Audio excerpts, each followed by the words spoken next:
There comes a moment, subtle as moonlight on still water, when the veil between what seems and what is begins to shimmer. It happens not with thunder's proclamation, but with a whisper, a gentle tremor in the mind that suggests perhaps what you call reality is merely a costume worn by something far stranger, far more eternal. If you've ever felt that something isn't quite right, not just in the world around you, but in the very scaffolding of your understanding, this is the moment that whisper becomes a call not from the outside world, but from the inner sanctum of your being. That call is this knowledge, and it is hidden not because it is inaccessible, but because most refuse to look where it quietly dwells. To encounter hidden knowledge is not to stumble upon a fact. It is to undergo an initiation. You are not simply learning something new. You are dissolving the very structure that once held your life in place. It is the kind of knowledge that does not politely request space on your bookshelf or your weekend musings. It storms the gates of your certainty, inviting you to rebuild everything from the ashes of what you once knew. Watch at your own risk. Indeed, because if you dare to see, you may never be able to unsee again. This is not paranoia. It is not conspiracy. It is not New Age whimsy dressed in astral silk.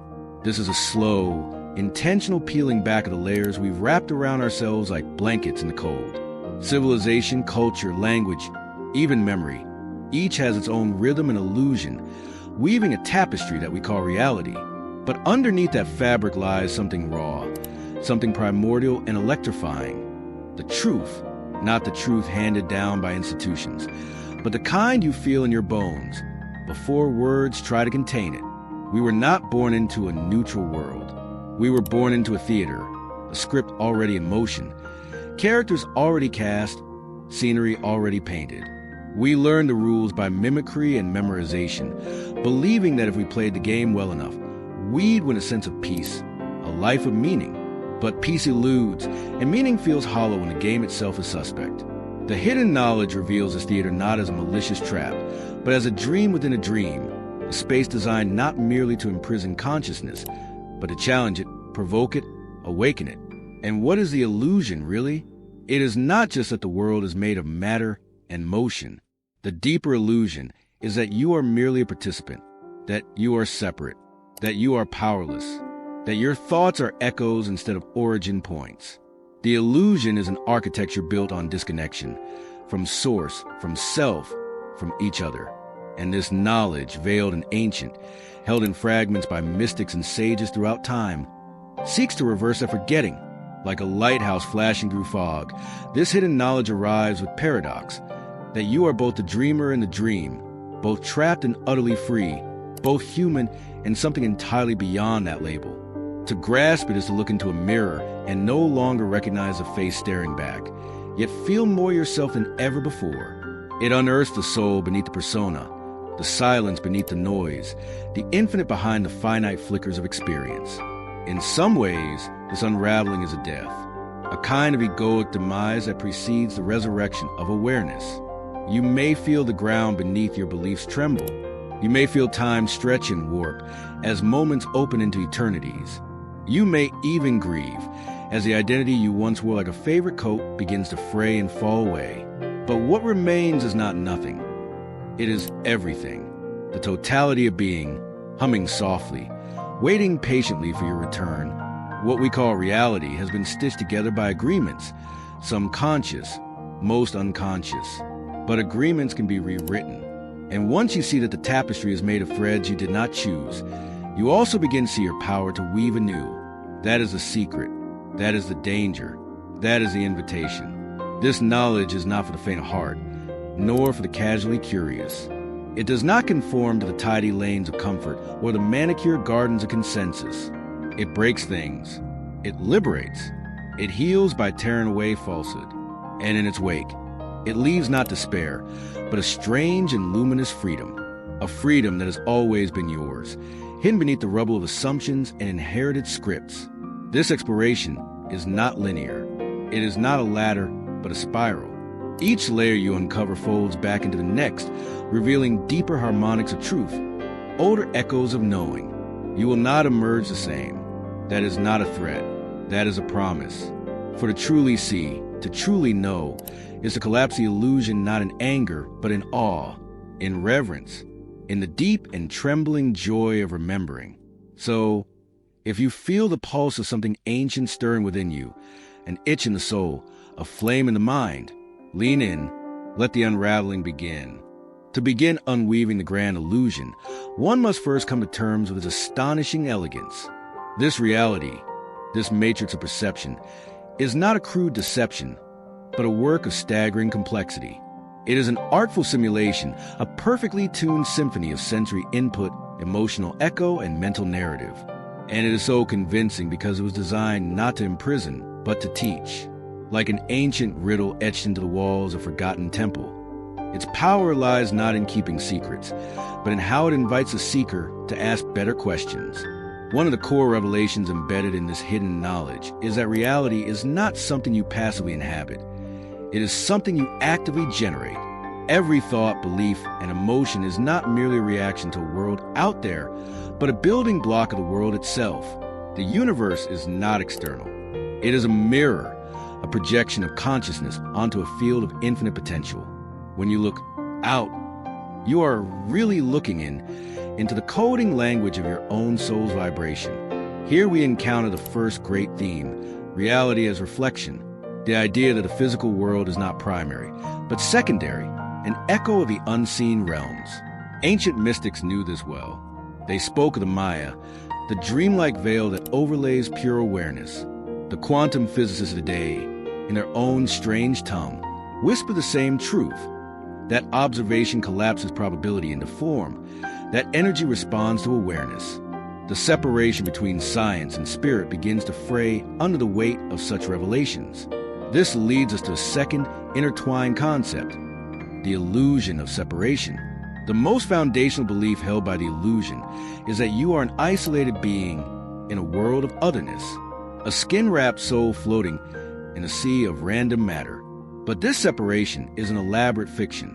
Beneath the multiplicity of forms, trees, faces, clouds, fears, memories, there's only one substance, one awareness, expressing itself in an infinite variety of ways. You are not in the universe. You are the universe, temporarily playing the role of a person. This is not a poetic sentiment. It is a metaphysical reality. The wave forgets it is part of the ocean. The star forgets it is born of cosmic fire. And the human forgets it is made of the same awareness that births galaxies. But the forgetting is the point, because in that forgetting, a journey is made possible. A journey back to remembrance, back to source. Another essential concept reveals itself through this process. Reality as a sandbox for soul evolution. Everything you encounter, every joy, every heartbreak, every coincidence and crisis, is not arbitrary. It is a designed curriculum. Life is not a random sequence of events, but a multi-layered lesson plan. You are both the student and the architect. The soul contracts forged before incarnation are not binding chains, but sacred agreements designed to offer specific challenges that catalyze growth. Pain is not punishment. It is a portal. Conflict is not cruelty.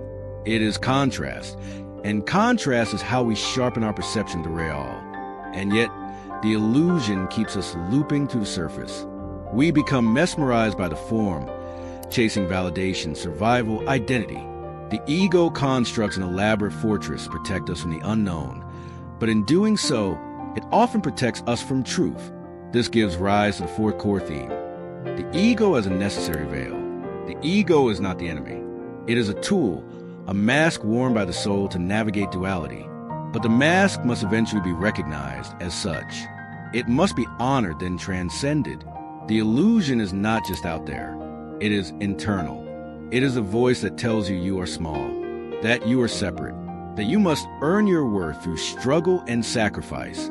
As the illusion begins to collapse, many report a feeling of dizziness, of unmooring.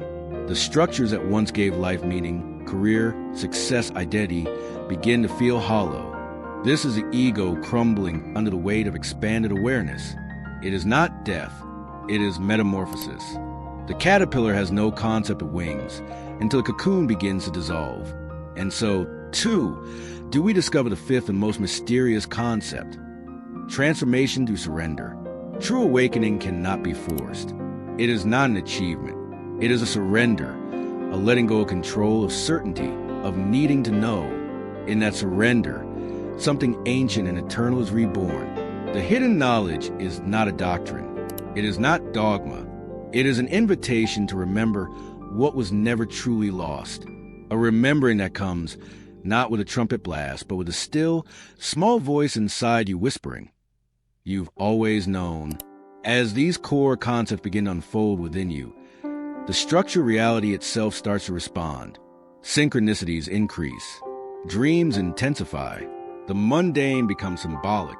You are no longer sleepwalking through existence. You are co-creating with it. And this shift, this conscious participation in the unfolding mystery, is the very essence of collapsing the illusion. The question is not whether reality is real. The question is, which reality are you choosing to believe in? The one dictated by mass consensus and fear, or the one encoded in your soul, waiting to awaken? Beyond the veils of literalism and linear thought, there exists a deeper language, a kind of sacred code embedded in stories, symbols, and archetypes. These are not mere fictions or cultural ornaments. They are reflections of an invisible architecture, a holographic map of the soul's journey. When we engage with hidden knowledge, we begin to see reality not just as a sequence of events, but as a symbolic text, an allegorical play in which every character, every challenge, and every triumph speaks to something eternal. Consider the ancient myth of the cave, whispered first by Plato and echoed through the ages. Prisoners are bound inside a dark cavern, their eyes fixed on a wall where shadows flicker, cast by firelight behind them. These shadows become their reality. They name them, build stories around them, revere and fear them. But one prisoner is freed and turns toward the light. At first, the truth blinds him. It is painful, disorienting. Yet as he adjusts, he sees that the shadows were only echoes. The real world waits beyond the cave's mouth. This myth is more than philosophy. It is the soul's awakening. The cave is the world of illusion. The shadows, the narratives of mass consensus. The fire is the ego, flickering, captivating, but ultimately a poor imitation of the sun beyond. The journey out of the cave is a collapse of illusion, and the shock of first light is a discomfort of spiritual truth. And yet, it is only upon exiting that one sees the world as it is, not as it was projected to be. Another potent symbol, the phoenix, a bird consumed by fire, reduced to ash, only to be reborn in radiant flame. This is no mythic curiosity. It is a symbol of personal transformation, encoded deep in the human psyche. When illusion dies, it feels like fire. When the ego burns, when beliefs collapse, when reality crumbles, there is smoke, pain, disorientation. But from that spiritual cremation, something luminous emerges. The phoenix is not destroyed. It is renewed. Hidden knowledge does not seek to burn you for the sake of destruction. It seeks to reveal what can only be born once falsehoods are reduced to cinders. In the tale of the labyrinth, we find yet another mirror of inner truth. The hero, Theseus, ventures into a twisting maze to confront the Minotaur, a beast with the body of man and the head of bull, a hybrid of chaos and primal force. He does not wander blindly. He carries a thread given by Ariadne, a guide to retrace his path and escape. The labyrinth is the mind, complex and confusing. The Minotaur is the shadow self, the parts of us we bury and deny. And the thread, that is consciousness, that is love, that is the inner compass which, if held tightly, leads us through darkness. Each of us walks a labyrinth. Each of us confronts our Minotaur. And each of us, knowingly or not, has been handed a thread. The symbolic tells us this. You are not lost, even when you cannot see the exit. You are not alone, even when the walls echo with silence. The hidden knowledge reveals that every twist and dead end is not a mistake, but a design. The beast you fear is also your teacher, and the thread you hold is not fragile. It is the unbreakable link to your own divinity. Even the ancient concept of the fall from Eden speaks symbolically, not historically. It is not about disobedience or sin. It is the myth of descent into form, of the soul leaving unity to experience duality. The garden represents undifferentiated oneness, the state of being before illusion. The moment of eating from the tree is the birth of contrast. good and evil, right and wrong, me and you. And yet, this fall is not a curse. It is a journey. Eden is not destroyed. It is forgotten. And the path of awakening is not to go back to the garden, but to remember that it never truly left you. The serpent in the garden, another loaded symbol, is not merely tempter. In many traditions, it is wisdom itself, the coiled energy of awakening. The Kundalini serpent sleeps at the base of the spine, and when it rises, so too does consciousness. The serpent is both feared and revered because it speaks the truth that lies beneath appearances. It invites you to eat not forbidden fruit, but forbidden awareness. Symbols also live in modern myth, disguised in the stories we call fiction. Neo waking from the Matrix, Truman discovering the walls of his artificial world. These tales are not accidental. They are spiritual blueprints. We are drawn to them because they reflect the deep knowing already within us, that this world is not all there is, and that beneath the artificial grid of normalcy pulses something vast and unspeakable. And what of the mirror? The mirror shows up in dreams, fairy tales, and esoteric teachings as a gateway. To look into it is not to see yourself, but to see through yourself. When Alice steps through the looking glass, she enters a world where the rules bend and perception shifts. This is not escapism, it is initiation. For the mirror shows not your face, but your facade, and it dares you to ask, who is the one doing the looking? These symbolic narratives are not just curiosities to ponder in idle moments. They are keys. They are codes. They speak the language of the subconscious, bypassing the rational mind to deliver messages straight to the soul. They say, remember, wake up, you are not what you seem. Reality is myth in motion. The illusion is not a lie. It is a drama, and you are both actor and audience. When you understand the script, when you read the symbols, when you see the metaphors, you begin to wield a power long forgotten. The power to rewrite your role, to improvise, to co-create with the cosmos instead of simply reacting to its tides. In this symbolic unfolding, the sacred and the mundane fuse. Your morning coffee becomes a ritual of grounding. A traffic jam becomes a test of patience, or perhaps a divine delay. A heartbreak becomes an alchemical fire, refining your soul. You begin to live the myth, not just observe it. And once you see your life a story, every pain becomes a prophecy, every joy a breadcrumb, every ending a doorway. The illusion collapses not because it is destroyed, but because you finally understand its language. Once the curtain of illusion begins to lift, and the symbolic threads of life reveal themselves as the woven patterns of a deeper design, a new challenge arises. What now? Knowing that reality is not as solid, as separate, or as fixed as it once appeared, how does one live within it? How does one carry this awakening? Not as an abstract philosophy or a late-night revelation, but as an embodied truth that colors every step, every breath, every interaction. The answer begins in presence. To collapse the illusion is not to escape life, but to enter it more fully. Presence is not simply mindfulness in a trendy sense. It is a radical commitment to being here, without the filters of judgment, habit, or the endless commentary of the thinking mind. It is sitting with the moment as it is, aware of its texture, its impermanence, its symbolic echo. To be present is to stand on the threshold between the seen and the unseen, no longer seduced by the script, but still participating in the scene. The cashier of the grocery store is no longer a background character in the blur of errands. They are a soul, a spark of the same awareness as you. The argument with a partner becomes less about being right and more about uncovering the subconscious patterns each of you were called to transmute together. A delay in your plans, once a source of frustration, begins to glimmer with deeper orchestration. This is the practical magic of hidden knowledge. It allows you to see the invisible architecture behind the visible facade. Integration means learning to speak the language of energy in a world that often only hears words. It's the realization that your internal frequency, your emotional tone, your thoughts, your unconscious beliefs create ripples that shape experience.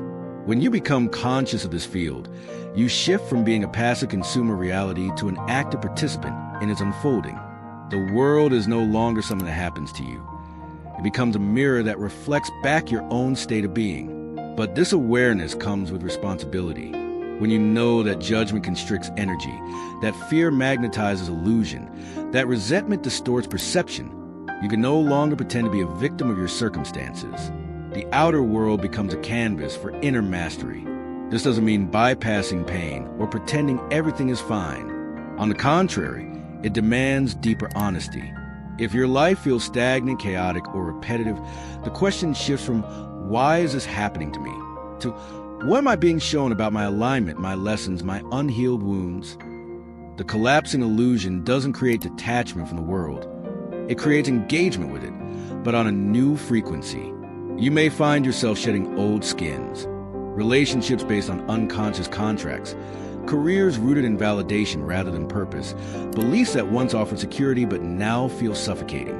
Integration is the art of letting go without clinging, of grieving without identifying, of stepping into the unknown not because it is safe, but because it is true. You begin to live by a deeper compass. Intuition, the whispering current of your own soul. The rational mind still has its place, but it no longer drives a vehicle alone. Decisions come from alignment rather than obligation.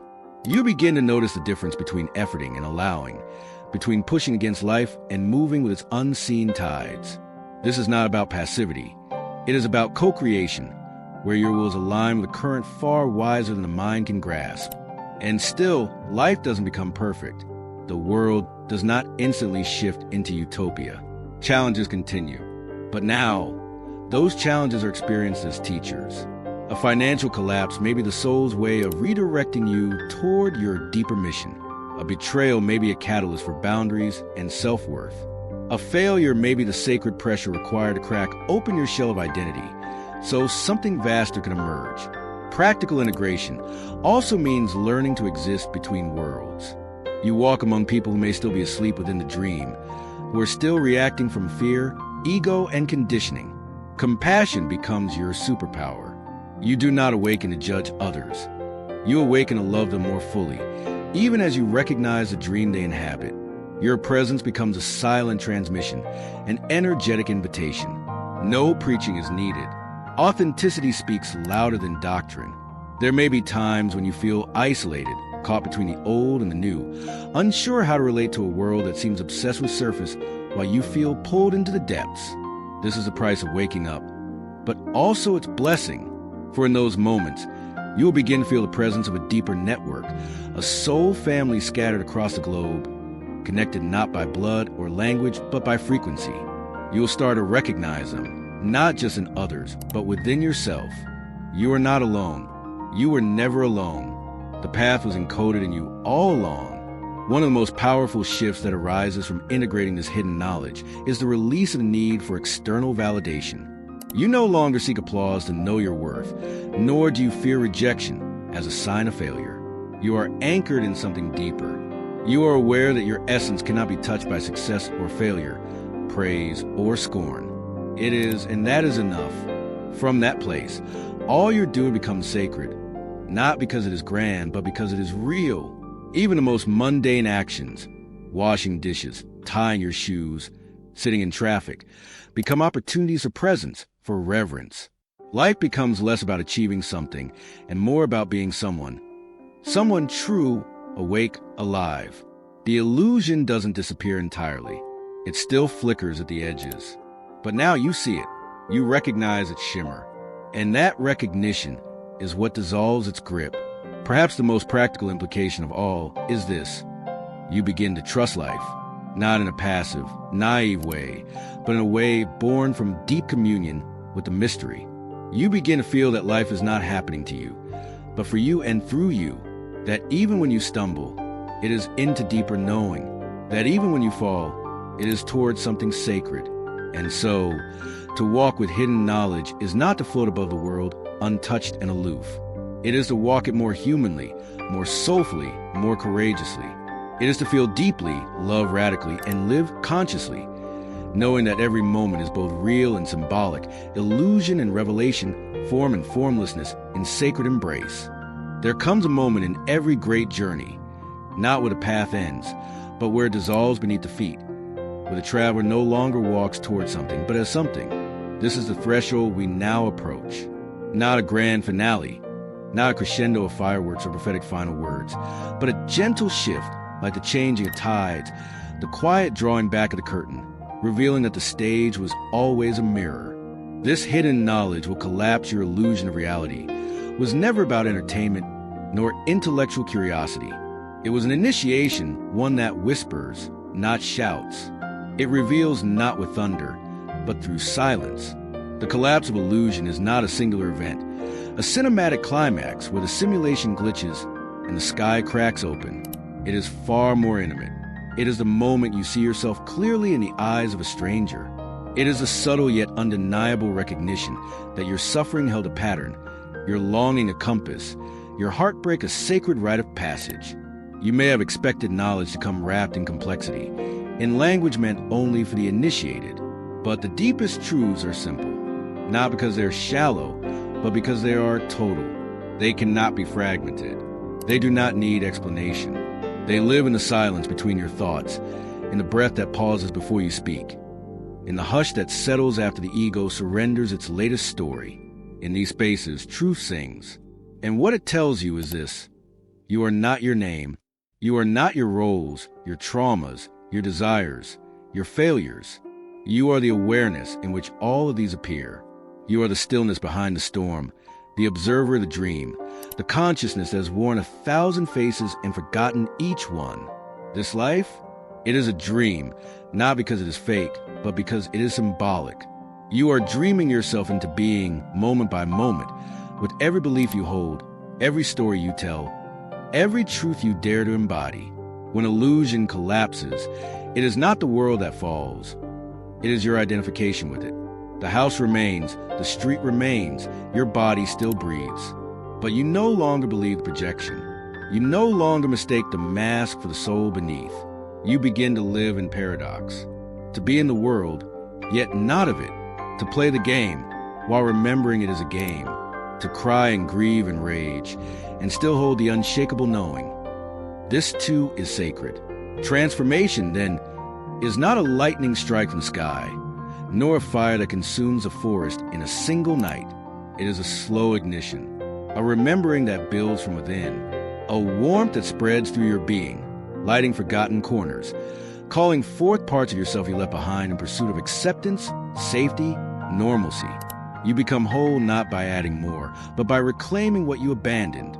The child who knew how to wonder, the seeker who refused to settle, the mystic who heard the hum of the universe in ordinary moments. This final invitation is not to seek more knowledge, but to live what you already know, to let the sacred leak into your everyday, to pray not just with words, but with your walk, your choices, your presence, to become a portal through which the formless can touch form. Live like you remember, eat like it matters, speak like your voice shapes worlds, touch others as though their skin holds the whole galaxy, laugh like the illusion is beautiful, grieve like every loss is a teacher, rest as though you are not behind, but exactly where eternity wants you. And if doubt comes, as it will, do not fear it. Doubt is not the enemy. It is a companion of awakening, sharpening your clarity like a whetstone. Let it ask questions. Let it stir you. Let it remind you that the path is alive, that you are not meant to have all the answers, only the courage to keep listening. Because here's the final turn of the spiral. Even the illusion was never your enemy. It was your cocoon. It protected you until your wings were ready. It shaped you, tested you, gave you the friction required to remember your own flight. The illusion collapses not to destroy, but to reveal, to remind you that you were always more than you believed. You are the dreamer who forgot they were dreaming. And now, as the veil thins, you stand at the precipice of infinite becoming. This is your call, not to arms, but to awareness, not to escape, but to embody, to walk this world not as someone seeking truth, but as truth made visible. The time of waiting is over. The signs have been given. The knowledge is within you now, resonating in your cells, humming beneath your skin. So wake gently or wake fiercely, but wake, and once awake, live as though you never truly forgot, because you didn't. You just agreed to play the game a little longer. Now you remember,